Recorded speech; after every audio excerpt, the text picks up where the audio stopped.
My name is Tom Seguin, and I'm the chairman of the board for the Manatee Chamber, and I'm the owner of Suncoast Gems in Bradenton. That's my part-time job.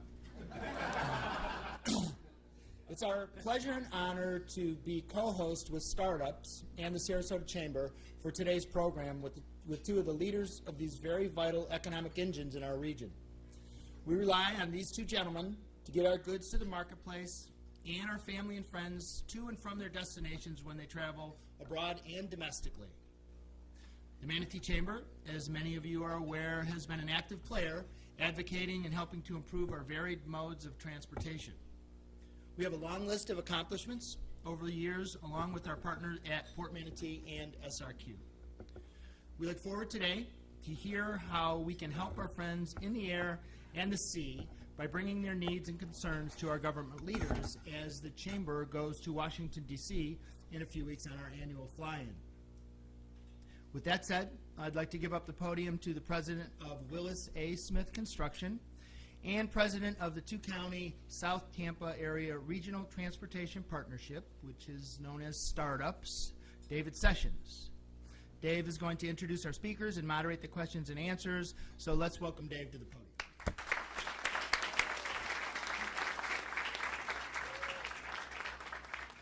First, it's my pleasure to introduce Carlos Bucaras. I want to talk a little bit about Carlos's background. And Carlos is the executive director of the Port of Manatee and is responsible for the overall operations at Florida's fourth largest deepwater seaport.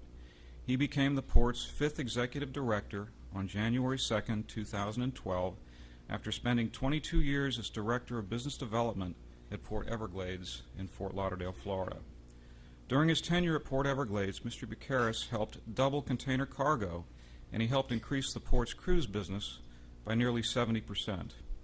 Mr. Bucaras brings that expertise to Port Manatee, where he is committed to increasing the overall business and becoming an active member of our community. Prior to Port Everglades, Bucaras spent 10 years at Corning, Inc. in Corning, New York. There he was responsible for managing international distribution functions at importing and exporting plants, developing business and distribution strategies, and improving profitability. In 2011, Mr. Bucaras was nominated by U.S. Secretary of Commerce John Bryson for an appointment to the Florida District Export Council, effective January 2012. He was instrumental in the creation of the Foreign Trade Zone number 25, the first of its kind and the largest in Florida.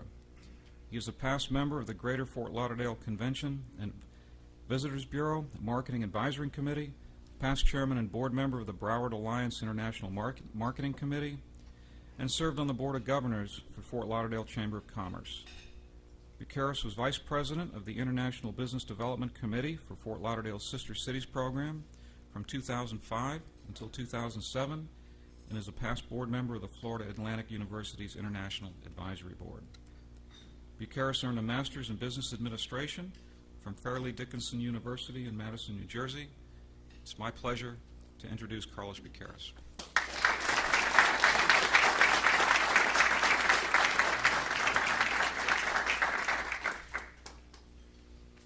Thank you. Good morning. It's really a pleasure to be here. I was reminded of this morning that a lot of the counties around the state today are joining airport and seaport for this very reason, because there is a real interest in updating the constituents, the residents, and the business executives of our counties in what the airport and the seaport are doing. In fact, some of them even join tourism, and there's a lot of synergy that other counties are capitalizing on in putting the 3 or 4, economic development, airport, seaport, and EDC even, to participate jointly in missions and to promote the county and the region as a whole, as opposed to separately. So connecting those dots and the synergy that this brings doesn't go unnoticed here either.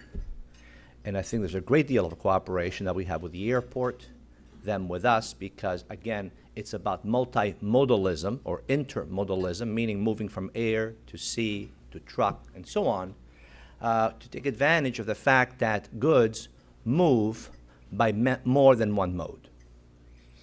And in that, you have a number of opportunities to promote the county, to promote the port and the airport, if you understand how those dots connect. Okay, good. Didn't want to mess it up. So I'm going to go through this quickly because I want to make sure that Rick has plenty of time for his much more impressive presentation. Okay? The last time I saw a passenger on a cargo ship, I can't tell you even when. Okay? So I don't want to give you any false hope that a cargo ship is in any way as nice as you know, Rick's airport. So here, as you can see, is an overall view of our latest terminal, which is Terminal 12, and the Berth 12 extension, which is over here. Of course, that's an overall view of the port. This terminal will be completed in the next couple of weeks. This aerial was taken a few weeks ago. It's further along than it seems than on this picture. Now, who runs the port? I think a lot of you know this, but just to make sure, is that it's the Manatee County Port Authority, which, as you know, is the same board members, commissioners that also work as commissioners for Manatee County. Very few counties do that. So essentially, you know, we get an extra, you know, support in terms of the commissioners being able to align the interests of both the county and the seaport without having to argue with each other about who does what, as most port authorities are different from their counties. And so this is a great help to be sure that the county and the seaport are aligned together. And again, this is important. A lot of ports dig into the pockets of the local constituents. Just as an example, Hillsborough County and the Tampa Port Authority, every morning, actually, once a year, they get a $10 million check when they open their doors. $10 million. They used to get $14 million. So they're trying to cut back, trying to, if you would, detox. You know, they're trying to get off the public payroll, but it isn't easy. You know, there's no substitute for methadone for, you know, this kind of situation. So they really have to do it almost cold turkey, and they can't.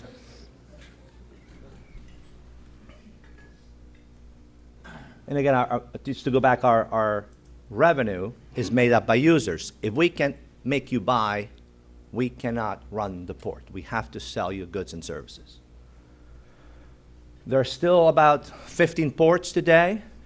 As you can tell, they are just about evenly spread, although there is a preponderance on the east coast of the U.S., or Florida. Okay, why are ports and airports and seaports and big ships important? Boy, they can carry a lot of cargo on just one ship. So they're very efficient. It's probably the most efficient way to carry goods and services from around the world.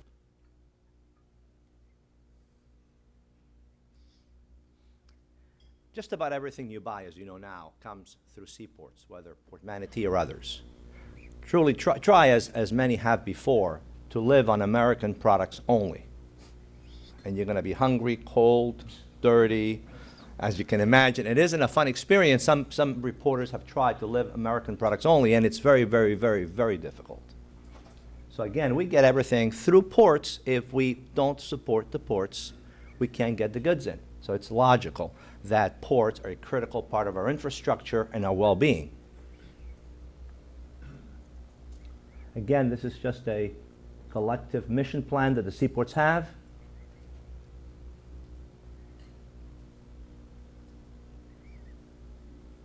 Very significant numbers in international trade, as you can tell. Over $160 billion a year just for Florida. Very significant numbers.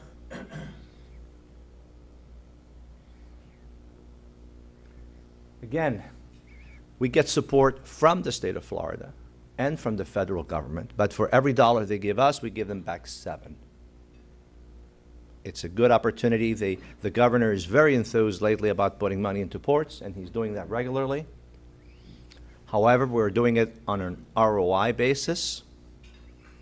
There No more free meals. We're not going to build something because someone wants it built. And Port Manatee overall and the board has directed me to look for more third-party opportunities, public-private partnerships.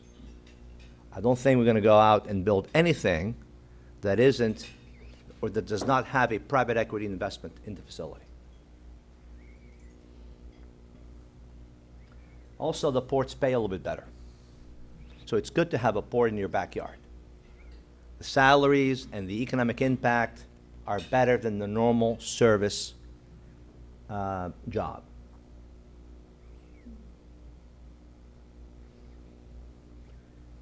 Significant economic impact. That economic impact is even going to go higher as a result of air products moving in across the street from the port. And they have stated in the press that the only reason why they came to our area was because over other states was because the port was so close to their facility, or their facility was available so close to the port. Significant opportunity. Just to give you a ballpark figure, they're only going to be exporting products,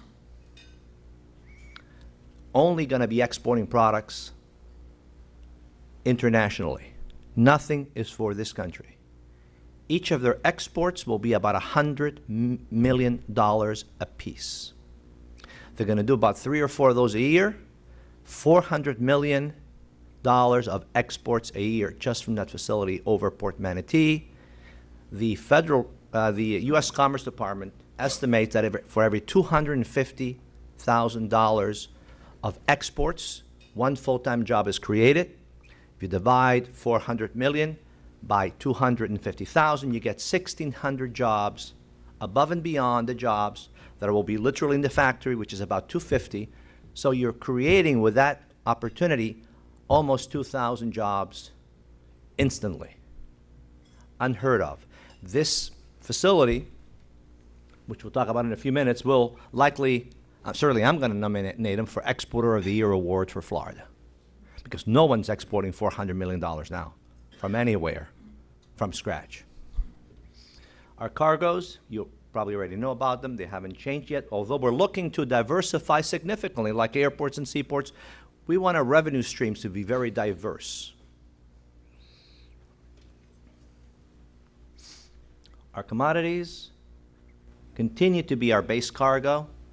We're looking to diversify into services and other types of cruise ferry, logistics opportunities.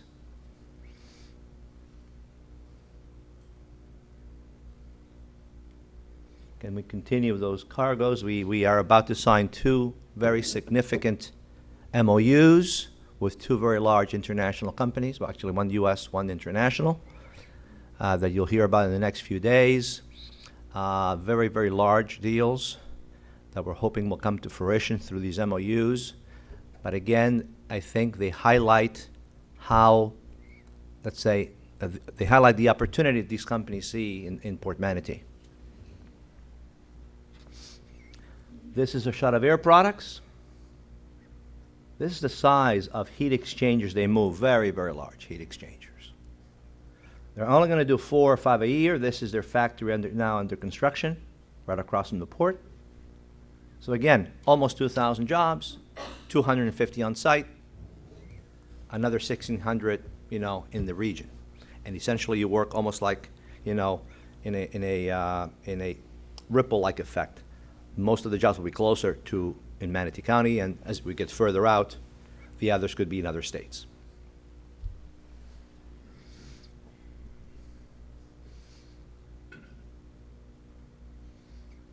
And 400 is probably a conservative figure. I think they're going to do more likely maybe 500 or 600 million dollars from zero. Yeah. What business is the port in? We're not in the waterborne business. We're in the global supply chain solutions business. Just like Rick is not in the tarmac business, he's in the airport services business. I'm in the global supply chain business, and so is Rick. we're looking at opportunities from factory to consumer. Well, we work with companies, and that's why these MOUs are coming to fruition, because we handhold all the way to yes. We don't let them get away. We solve their problems, we get their business. So ports who do this, and many are waking up to this, are much more successful than those that say, here's my port, if you want to come and see me, sure, I'll let you in. No, you have to go out and aggressively market, and as such, I'm in, Europe, Latin America, frequently. I'm on my way to Miami today, because that's, a big fishing hole for us. We want to open up those, Miami-centered companies. Because, for example, most, Europeans or Brazilians know of 2 cities in Florida, right? Miami, Orlando. So we keep telling them we're Orlando's port. So until Orlando gets some water, besides the water park, okay? Until we're it. We're not gonna let them forget that, okay? Orlando's port. Oh, yeah, that's where you are. They're right next to Orlando. In fact, we'll pick you up. Well, we don't want you to get lost, and we do. Now, let me change gears here. This is the up-and-coming opportunity, okay? And I've labeled this because really it is a China-sized opportunity for Florida in particular. Not just Manatee, for Florida.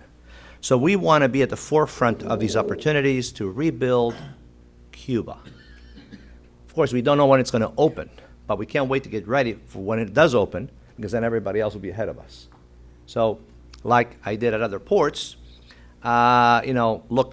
speaking with ship ferry operators and ferry companies that can carry 2,000 passengers and 1,000 cars, and it's only a 10-hour transit between Port Manatee and Havana. We could get on at night, 6 o'clock, have a nice dinner on the ship, take a nap, or go to the nightclub, or go on deck and, take in the breeze. By the next morning, you're in the center of Havana. That evening, you can stay, if you want, in Cuba, come back in a couple of days, because there's going to be a ferry service every day, sometimes twice a day. It's a short transit, and we want to make sure, for example, that these ferry companies are aware of what we can do, and at the same time develop a significant opportunity to supply Cuba from here, creating hundreds of jobs again, because that's what we're about. We're about job creation, and economic engines, are not about just, filling our pockets. It's about creating opportunities. And so this is the next one. And I'm preparing some more information for all of you on this, so in future meetings where we get together, I'll be updating you on what's going on here. Berth 12 was just essentially, we did the groundbreaking, and we're about to be doing, as you can tell here, the ribbon cutting in another couple of months. So about 12 months or so, start to finish, with a brand new berth, which we're marketing internationally. We're doing some investing, some capital improvements. But again, these and any future improvements will consider 3 Ps, public-private partnerships.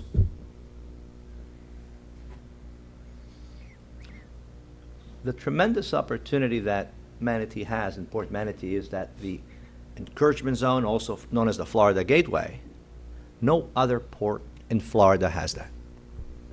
This is the envy of Florida ports. We're marketing this again internationally. Air Products is the first, essentially, to site their facility there. Certainly not the last.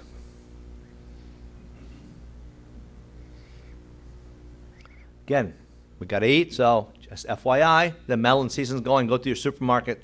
Lots of good fruit there. And I'd be remiss if I didn't mention the tour season. I think we are just about the only port in Florida who offers tours. And we're increasing our tours from 2 to 3 a week. And George here will meet you there and give you a... There's Mendez. Okay. Our tour guide par excellence. Now he's going to ask me for a raise. I know it. But, so again, it's very seldom. Right now, if you want to get into Miami, Fort Lauderdale, Jacksonville, good luck. There are no tours. You can't even look at the port without getting arrested. Okay? So we, in contrast, and the residents of Manatee County and surrounding counties have the opportunity to see how a port works. And I think it's an excellent opportunity to take advantage of it because I think, again, you'll learn a lot and you might even find opportunities for your business to expand into international trade. Very quickly, we are continuing to improve our financial picture.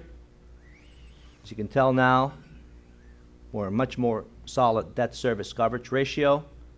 We have to exceed 1.1, and we're going to be at 1.42. So, very good shape there.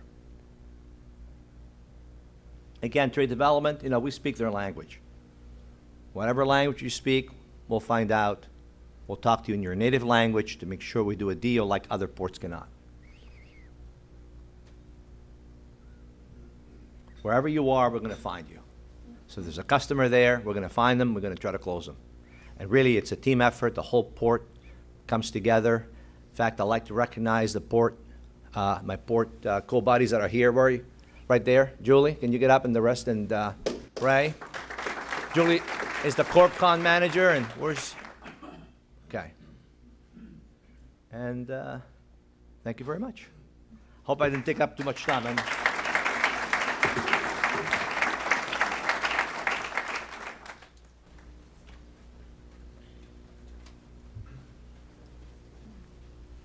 Thank you, Carlos. We're going to have an opportunity for questions and answers after Rick does his presentation. And that really takes us to the next phase, where it's my pleasure to introduce Rick Piccolo, President and Chief Executive Officer of Sarasota Manatee International, or Sarasota Bradenton International Airport, excuse me. Little history on Rick. Rick has over 40 years of experience in the aviation industry and has been President, Chief Executive Officer of the Sarasota Bradenton International Airport since 1995. He began his career as a janitor at the Buffalo International Airport, and after earning his BS degree in Business Administration from the State University of New York at Buffalo, held several airport positions, including Building Superintendent, Property Manager, Assistant to Airport Manager, and Assistant Director of Operations. Locally, he worked in the Operations Department at Tampa International Airport, and just prior to his position at SRQ, he was the Assistant Airport Director at the St. Petersburg Clearwater International Airport. Mr. Piccolo has served as President of the Florida Airports Council, an association that advocates the general advancement of aviation through cooperative efforts of professional airport managers throughout the state. He has achieved executive accreditation to the American Association of Airport Executives, the largest professional airport managers association in the world. Mr. Piccolo served as the 2007 Chair of the Airports Council International North America, an aviation organization that represents local, regional, state, and national governing bodies that own and operate commercial airports in the United States, Canada, and Virgin Islands. He also serves as Vice Chair on the Board of Directors of the Airports Council International World, which unites all the airports in the world in a single organization. The Florida Department of Transportation selected Mr. Piccolo as the 2005 Aviation Professional of the Year.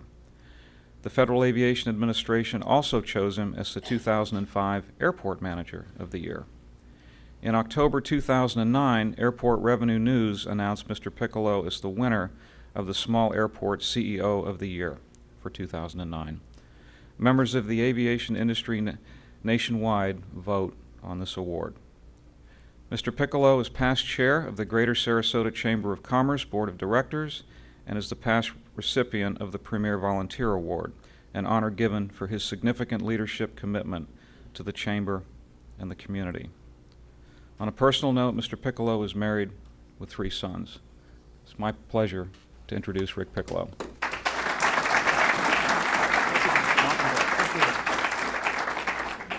Thank you, David, for that very kind introduction that my mother wrote. And Carlos, you must have been a politician because you set that bar very high for me. It's kind of like getting ready for a debate. You're going to find a lot of similarities, I think, between what Carlos's organization does and what we do, and a lot of similarities in our philosophies as well as what the results are. I'm going to try and take you through what the airport is, tell you about air service and capital improvement programs and things that we have done, and then I'm sure you all have a lot of questions afterwards. One of the things that's unusual here at the airport is its location. I doubt there's another organization in this state that has 3 political jurisdictions that it sits in. What is the Airport Authority? The Sarasota-Manatee Airport Authority is what's called an independent special district.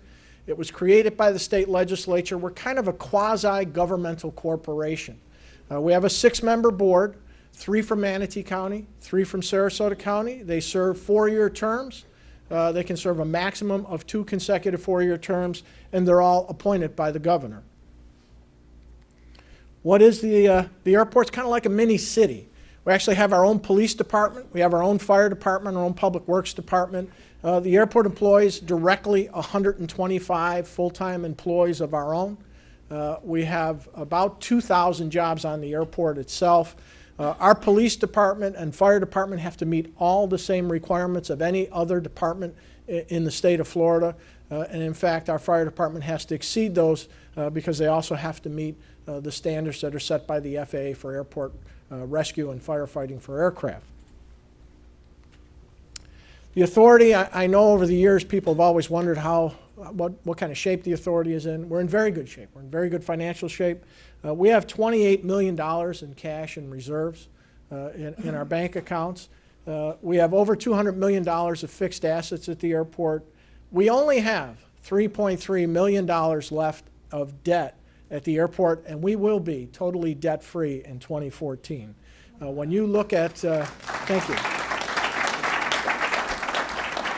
It's one of the few airports that can claim that anywhere in the country, let alone the state. When you look at what the terminal's cost to build was, it was about a $70 million project back in 1987 through 89. With the bond costs and interest is about $150 million. So we've paid off that, or will pay off that $150 million.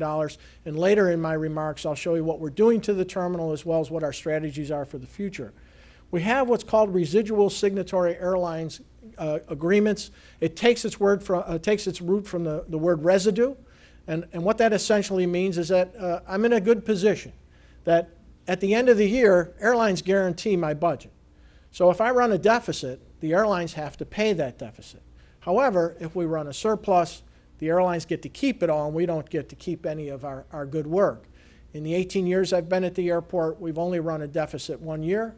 That was in 2001 after 9/11.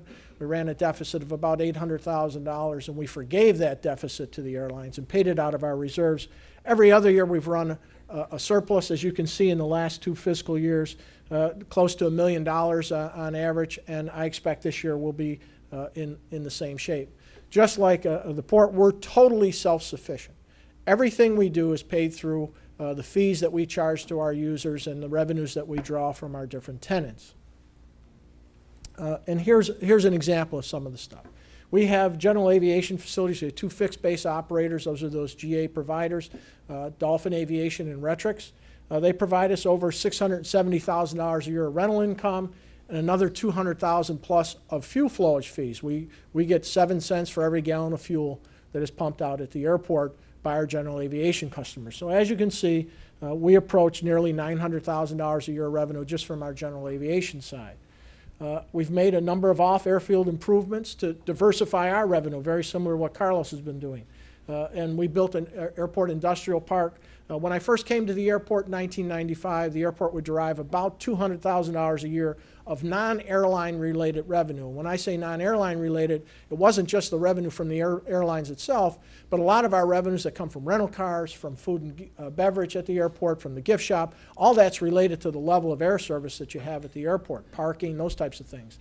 All this revenue has nothing to do with the airlines. Today we draw almost $1.358 million annually in revenues, and as you can see, Honeywell, Finergy, Sun State Trucking, Poston's Antiques, and Rips Golf are on our property as well as university self-storage. So we've diversified our revenue stream as well so that we're not as dependent on airline service to meet budget. So again, just like Carlos, we have no taxing power. You won't find us on any of your ad valorem bills. The airport's $21 million annual budget is totally done through our own business operations. You never have to pay a penny towards the airport. The only time you spend any money on airport services is when you buy a product out there. When you fly out, when you park your car, you rent a car, or you buy something in the gift shop or in the food and beverage stands. Now, we do receive capital grants from the state and federal government. Those capital grants come out of trust funds that come from airline ticket taxes or from aviation fuel taxes. They go into a trust fund at the state level and the federal level, and we compete with airports across the state and across the United States for those grants. The aviation's impact on the local economy: the airport has a $966 million annual economic impact on the community. Over 11,000 jobs are derived from the activities at the airport. And I like to tell people that, name me another organization that gives you $1 billion worth of value at the government level that doesn't take at least $2 billion out of your pocket to do it with. No offense to my commissioners in the back of the room.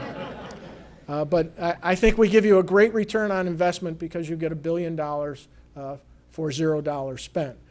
And I think that is a great way to have economic development. Now, we asked people, how important is it that SRQ was a self-sustaining business?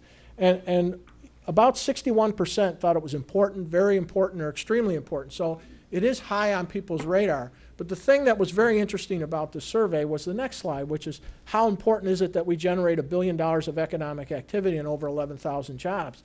And as you can see, nearly 93% thought that was important. So just like the port, the economic development, the economic health of the community is very high on the radar screen of your constituents that are out here in the community and the residents. That's the important thing. Is I think people would even be willing to pay some taxes, not that we're looking for any or that the port's looking for any, to support jobs and economic activity, and this kind of reflects that. Now, I know a lot of times what you hear is the reason you don't have as much air service here as in Tampa is because the airport charges too much. How many people in this room either have heard that or believe that? Nothing could be further from the truth. First of all, airport charges only make up about 5% of the cost to an airline. Their costs are in fuel, personnel, and aircraft. No business that I know of makes their decision based upon a 5% factor in their overall cost structure. And even if that was true, though, when you look at the fees that we charge versus Fort Myers and Tampa, you can see that our landing fee is 41% lower than Tampa's, 67% less than Fort Myers. Rental rates 40% lower than Tampa's and almost 25% lower than Fort Myers. So if the decisions to serve a community were based upon what you charge, then we'd have 18 million passengers and Tampa'd have 1.3 million. But the role is different, and it's based upon the marketplace and what the marketplace will support. It has nothing to do with what the airport charges. It has everything to do with what the community supports. And in the case of Tampa, they have a much bigger catchment area and a much bigger business community than we have here. Now, if you want to have the service of a Tampa, then if we can get 2 million more people in here in a very quick order, you'll have that. I doubt anyone in this room would want to see that, but that's what you'll have. We do sell a lot of convenience to you, though, and there are times when we can serve your needs, and there's times when we can't. I just want you to understand it has nothing to do with what the airport's doing. It has everything to do with what you do as a customer. Now, is there a fair premium out of SRQ? On average, there is. On average, our tickets are about $27 higher than at Tampa, of which about $20 of that is taxes, because you're making, in many cases, an extra stop at another hub airport and then going on to your final destination, and that's where those extra taxes come in. But basically, the difference between us and Tampa is about $10. Now, I realize there are times when you're going to sit there and go, well, I just looked up a ticket and it was $200 more out of SRQ than it was out of Tampa. Here's the reason why. Airlines have buckets, basically what we call them in the airplane, different sets of seating that are priced differently. And if we have 100 seats a day going to New York and 10% of those seats are in the lowest bucket, then there are 10 low-fare seats available on that plane. Tampa will probably have 1,000 seats a day going to that same destination, and if 10% are discounted on that bucket, then you're going to find them at 100 seats available in that lowest fare bucket. So ours tend to go faster. That'll kick into the next bucket. So when you're booking a ticket, a lot of times you see it's an L fare, a T fare, an M fare, a Z fare, whatever. You may be comparing an L fare, which may be the lowest fare in Tampa, to a T fare that may be the second or third highest fare at SRQ. It depends on when you book. But that's why you see those differences. It isn't that they price things much differently. They do price it a little differently because the airlines have seen there's a convenience factor out of here, and people are more than willing to pay a reasonable convenience factor to fly out of SRQ. Oops. Now, we try very hard to attract more airline service. We offer a very robust incentive program. We actually offer airlines the ability to operate for free for a year at our airport. Now, you can't get any cheaper than free. In addition, we offer hundreds of thousands of dollars of marketing money. Even with all those incentives, it's very, very hard to attract new service. It's a very competitive industry, and the risk is very great.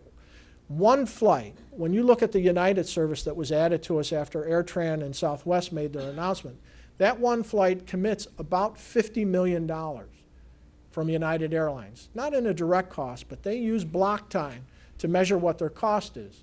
So a plane leaving Chicago that has to be there ready an hour before the flight, comes down here, has to turn around, go back to Chicago and offload, may be a 7 or 8 hour block time commitment worth thousands of dollars per hour in costs. And at the end of the year, that one flight is about a $50 million risk by that airline.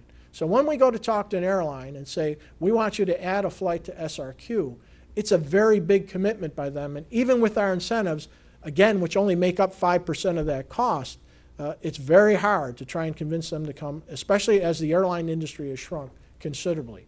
Despite that, we've had a lot of success in the last year.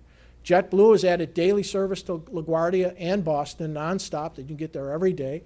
United added Chicago O'Hare and has added a second frequency over the Christmas holidays, and we're very hopeful and optimistic they'll keep that second flight in over the spring break holidays as well, and we're hopeful that maybe they'll even keep it through the summer. But when you look at the Boston flight with JetBlue, that was seasonal for 2 years and now is year-round. And then Delta added LaGuardia service as well. In the past year, Delta's up 32%, or I'm sorry, JetBlue is up 32%, Delta's up 11%, Air Canada's up 3%. So we have seen a great deal of success with our other carriers backfilling a lot of the seats that we lost with AirTran. As you can see, our passenger traffic fluctuates over the years. It was a high of 1.7, almost 1.8 million in 1994. Its lowest was in 2003 at about 1 million, and now we're going around 1.2 million to 1.3 million a year. Our operations also fluctuate, high of over 180,000 annual operations back in the late 90s, and we do over 100,000 operations now. So we're a very busy airport in the scheme of things. I think we have more operations than Tampa when you really look at it. This is what we leak. We leak over 1.5 million passengers a year. If we could capture that 1.5 million passengers, we'd be nearly 3 million passengers. But we realize that there are times that we can't meet your needs. And this goes back to my discussion about understanding why we can't meet your needs. It's about the marketplace. It has nothing to do with what the airport is doing. Most of our aircraft are full, and most of the time the airlines are making money out of our destination. It has everything to do with the size of the market. We understand there are times when you can't use us. We're not the size of Tampa International. I like to tell people we're kind of a boutique airport, kind of like Whole Foods and Tampa's Publix. They have a lot more selection for you, but we have a nicer product. You're going to find a lot more convenience at our airport. You're parking right in front of the terminal. The lines are very short, both at the ticket counter and through security. We offer free Wi-Fi. You can watch where your plane is right on a live radar picture of where it is when you come into the airport, whether you're picking someone up or going out. So we try to make our airport the nicest airport possible for you as a customer. In addition, we're a great contributor to this community in the way of tax revenue.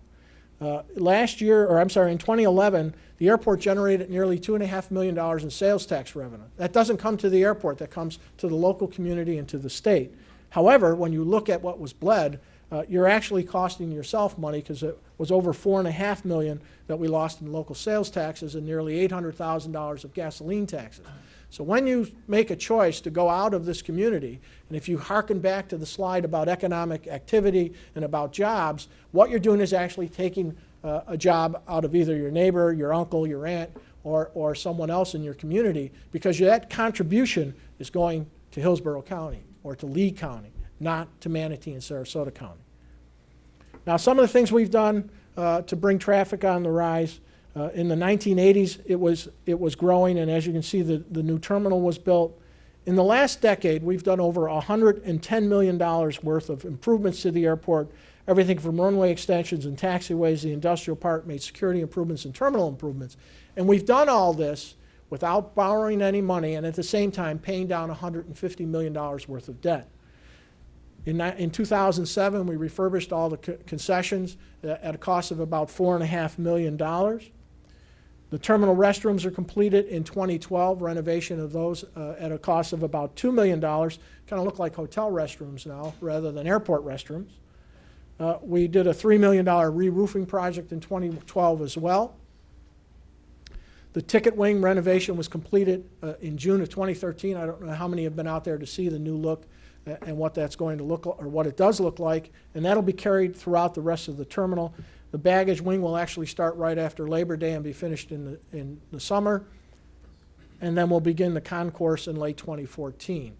All this effort is basically to have a new terminal by the time we're done. We've also replaced our chillers, we replaced replaced all our infrastructure, our escalators, every mechanical system at the terminal, so that when we retire the debt, we'll essentially have a new terminal and not have to borrow any money to redo it. It's a lot like having gotten a new home, only without a mortgage on it. We're also going to expand our Customs and Border Protection area so that as those opportunities like Cuba and Brazil and those open up more and more, we'll have the facility ready to try and take advantage that there still is a lot of issues with CBP and trying to get staffing, but well, the first step is to have the facility for it. We're ready to build a new air traffic control tower. We've gone through all the design. It's 100% complete. It would be over on US 41 near Dolphin. There's a rendering of what it would look like.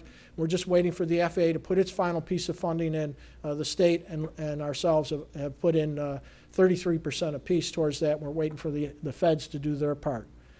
A terminal access roadway, you'll see some improvements coming to that in the future to make parking and driving in front of the terminal easier. And then finally, we ask you to use SRQ whenever possible. We started our Do You SRQ program, and all we ask you to do is look at us every time. We understand there are going to be times when either the price or the schedule doesn't meet your needs, and we understand that. But don't give up on us and look at us every time. Our surveys show that about 50% of the time you can use us, and the other 50% of the time you can't. We understand that. We're not as big as Tampa. But if you look at us every time, over time, we'll be able to attract more traffic, and that helps you, and that helps the local economy and helps the airport. I thank you for your attention, and we look forward to your questions. Thank you.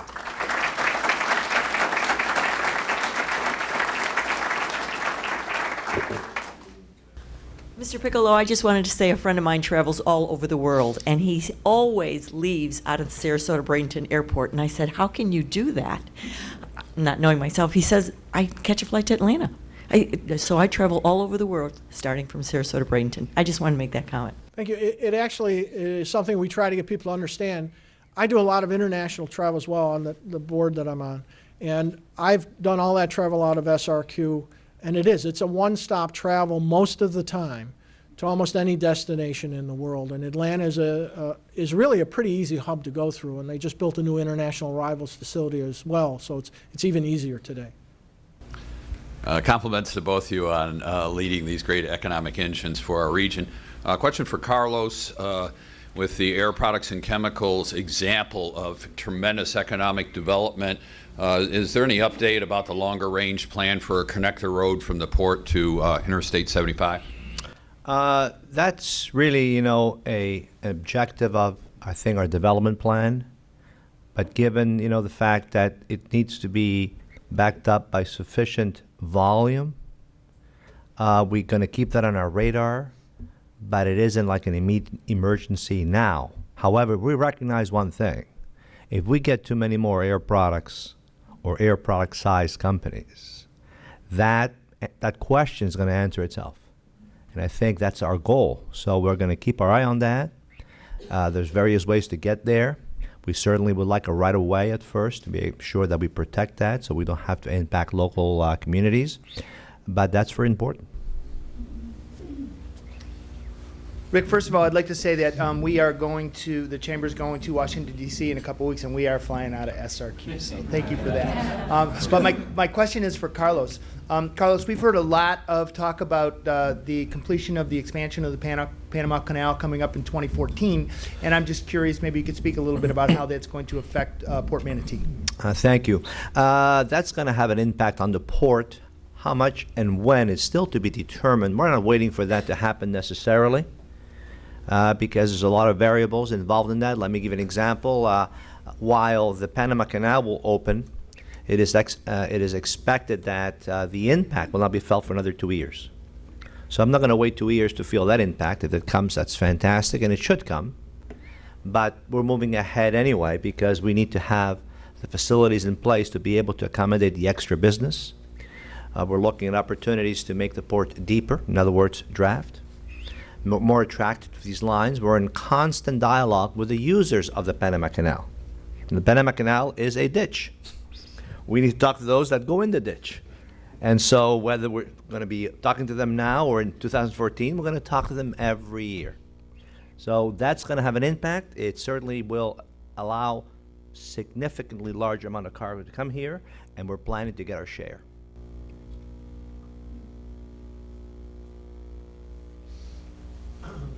As a bit of a follow-up on the same question, I know there were some long-range plans of making a very large expansion to container yards.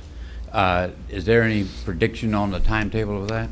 For the yards, container yards? Yes, for that terminal that would have. Oh, yeah, the terminal, in fact, that you saw, Berth 12, sometime later in the fourth quarter of this year, we're going to have a ribbon-cutting ceremony. But So there's not another terminal over on the north side? Oh, the terminal on the north side, yes. There is in the 20-year plan, a terminal on the north side, and that will occur. However, we're right-sizing the port. We're not just building capacity without regard to when the capacity will hit. I want to get the capacity and the timing of the construction closer. And as such, we're going to build first now, as you see, on the south side of the port. That has a capacity of in total of about future 50 acres. Once we are at 80% of the utilization at 50 acres, of course, we will already be under construction on the north side. Another quick question. Behind Air Products, those big bulk storage buildings, what are those for? The variety of bulk storage facilities for phosphates, for aggregate materials, so there are a variety of construction, road, and fertilizer type of storage facilities.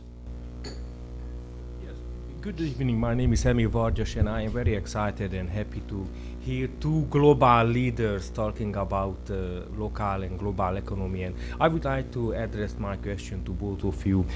Are you familiar of any initiative which addresses local small business effort to go especially in international trade export initiative?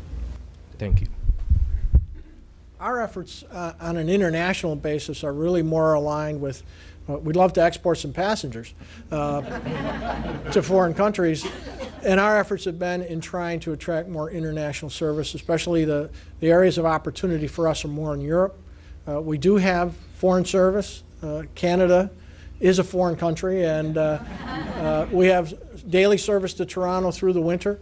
And we did about 30,000 Canadian passengers out of our airport last year and hope to increase that. It went up about 3.5% last year, and we think it'll go up some more this year, and we're looking to diversify that as well.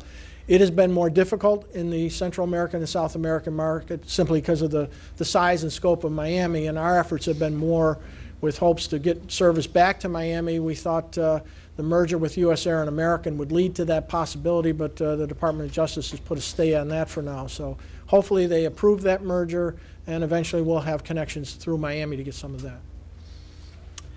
that. We're taking a very active approach to supporting small and medium-sized businesses to export. In fact, it's one of my goals to assist them, whether they use the port or other facilities, to expand their business globally. One of the opportunities is that if your business is not doing as great in the U.S., exports are a natural alternative. And there is a significant amount of support through the District Export Council to handhold you again, show you where the customers are, set you up with a meeting with the customers, and have you sell your products to them either here or in that country. So there's lots of help. Any of you here who are interested or curious to see if your service or product is exportable or sellable overseas, give us a call at the port. We'll give you an evaluation. We'll put you in touch with the U.S. Export Assistance Center, and then we'll give you a first-hand evaluation for free if you need to either adjust, adapt, or that your product is ready to go. Nothing to do but get a plane ticket. So I think it's a very good question. I think it's important that we keep our eye on foreign opportunities, because certainly every country in the world is looking at us as a big, big, deep pocket buyer. We need to do the same. Mr. Piccolo, does SRQ handle a lot of cargo traffic, and is the infrastructure conducive to expanding that part of aviation? We don't handle a lot of cargo. We do actually have an air cargo facility, but it's small. And the main reason we don't have an air cargo establishment here is that when you look at air cargo, it's really a much bigger trucking company than it is an airline company. Both FedEx and UPS, for example, very big trucking operations. And when you look at their operation in Fort Myers and in Tampa, if you draw about a 60-mile circle around each city, they kind of intersect here. And so they truck that stuff to those two locations. And until we see more manufacturing in the community, we don't have enough business activity and exporting of our products to go on. So the growth in Manatee's port is a great thing that could bring that kind of critical mass that's necessary to bring cargo to the airport. But we have the facilities ready. It's having the demand that's necessary.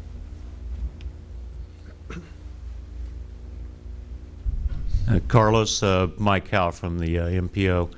And, I'm always looking for some way to help, alleviate traffic on the roadway systems that sometimes get overly burdened.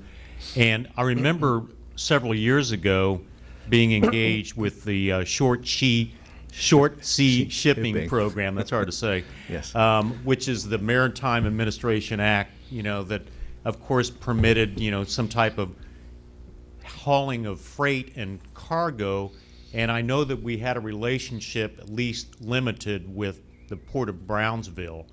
And it would basically eliminate a lot of truck traffic on I-4 and Interstate 75. Mm-hmm. So I think it's a win-win, if the thing is viable.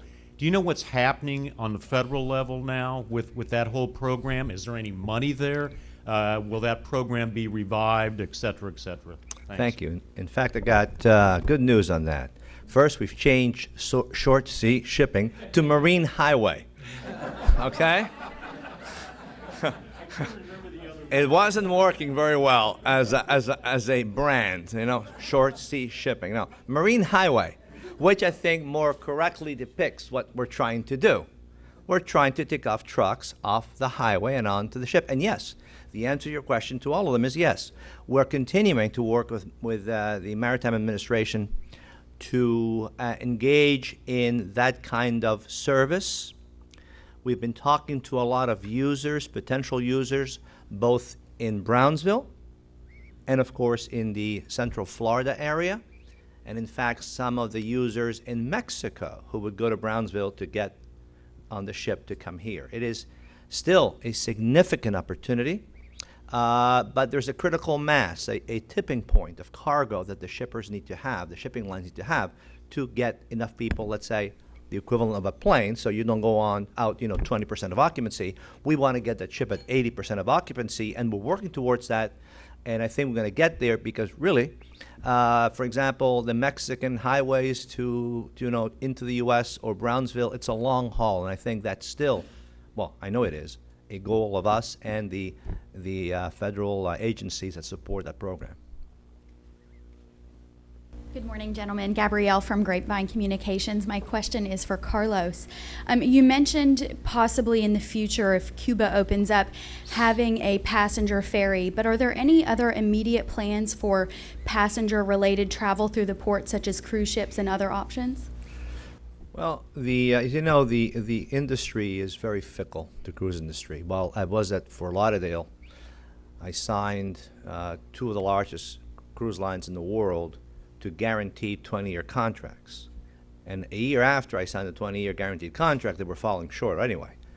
The benefit was that I locked them into dollar revenue. So I didn't care how many passengers they handled. They could give me $20 million a year and have one passenger, or 20 million passengers and give me $1 each. So it is an industry, I think, that we need to keep our eye on. And just recently, the FDOT has done a study on cruising out of Florida.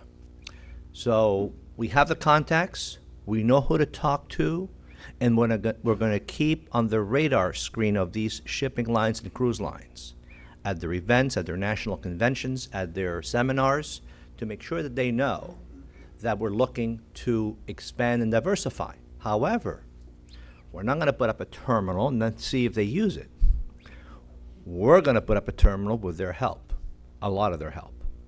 And because there are examples, for example, in Houston, where Port of Houston invested $80 million in a terminal 10 years ago. The terminal's still empty. What they're doing today is paying the cruise line to use the terminal. So we don't want to get into that situation. And as such, I think that the industry is very positive. I mean, they want to grow in the area. Cuba is a tremendous opportunity, obviously. It's going to be a market unto itself. I think it's going to be both cruise and ferry, both. And so we'll be ready, but we're going to do it, as a third party, 3P, public-private partnership if we go ahead with that. Seeing no more questions, we'll get ready to wrap this up. Certainly like a round of applause to recognize Mr. Piccolo and Mr. Bucaris.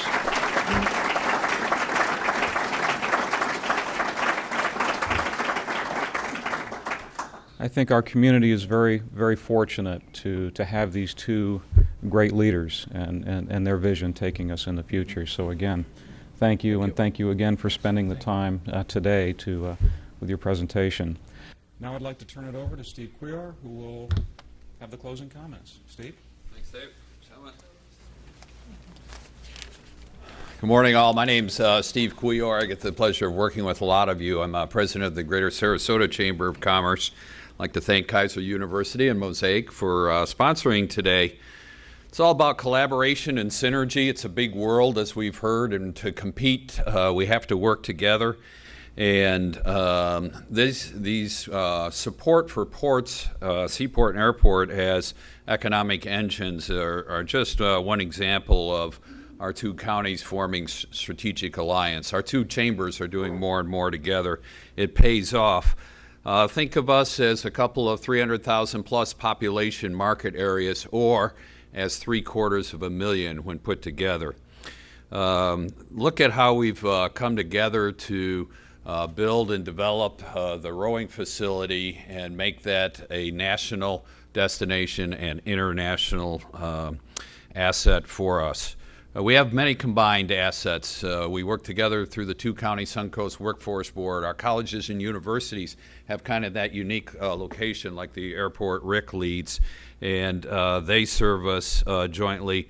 But I think there's almost no two as strong and unique and positive regional assets we have as our seaport and airport. So thank you for being here today, and let's thank again our presenters and the great job they're doing.